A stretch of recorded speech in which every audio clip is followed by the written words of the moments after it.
Hello, cat charmers. Thanks for joining me today. Sterling, you're in the way. Hi. Yeah. Um, so I'm going to talk a little bit about just Feline Charm School 101. Some of the, excuse us, some of the words and lingo and tools that you're going to need to best work with your cat during the next few classes during our Feline Charm School curriculum. So we're going to be utilizing something called marker training. And what that essentially means is that we're going to need to pick a marker, something to mark, not a draw, but mark the behavior that we want our cats to perform. So the moment that they perform the behavior that we like, we are going to either use a clicker like this one to make a sound. Sterling says, I think I know that. Come here, baby. And then if you don't have a clicker available to you, that's fine. You can just use your voice. You can use a verbal term, verbal cue like yes or good. The big important part of this is just to remember that we want to make sure that this is a word that we are going to remember, that we're going to use every time the animal performs the behavior that we want, and that this sound or word that we use to mark the behavior, we want to make sure that we always reinforce with a food reward every time we say it or make that sound. It's really important that this sound always be paired with your food reinforcer so that it doesn't lose its power. Another thing that you're going to want to have with you is a target stick. This is just a chopstick. This is fine.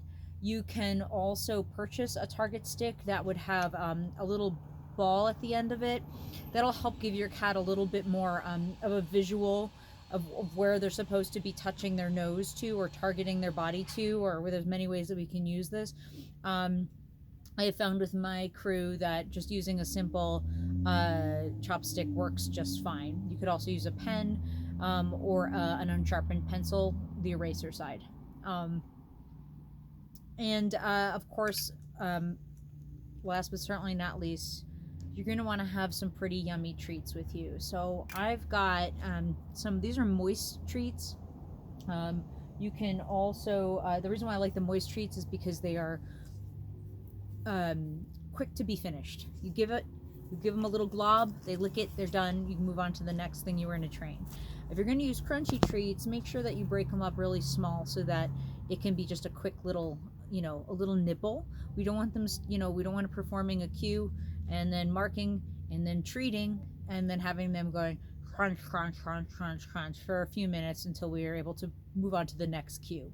So you may have noticed that I use the word cue, not command. I prefer to use the word cue because it is, what we're doing here is we're working with our cats. We're asking them to do something. We're not commanding them to do something. This is a partnership, not a power struggle. So you will hear me use the term cue, and there's a verbal cue that would be maybe saying the word touch, and then there will be the physical or hand cue, which would be presenting the target stick for them to touch their nose to. We'll go over that in the next class. So you are, to give you all the words, you've got your verbal cue, you've got your physical cue. Once that behavior is performed, you are going to have your marker to mark the behavior, and then your reinforcer or motivator to follow up that marker to keep the animal having fun, right? So that is, for starters, for the training part of this, make sure we have those for the first few classes.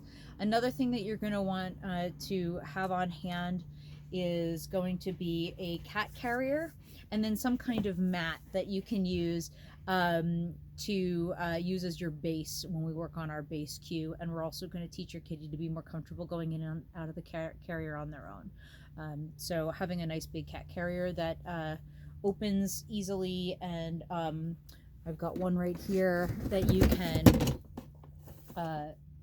excuse us, Sterling. Thank you, buddy.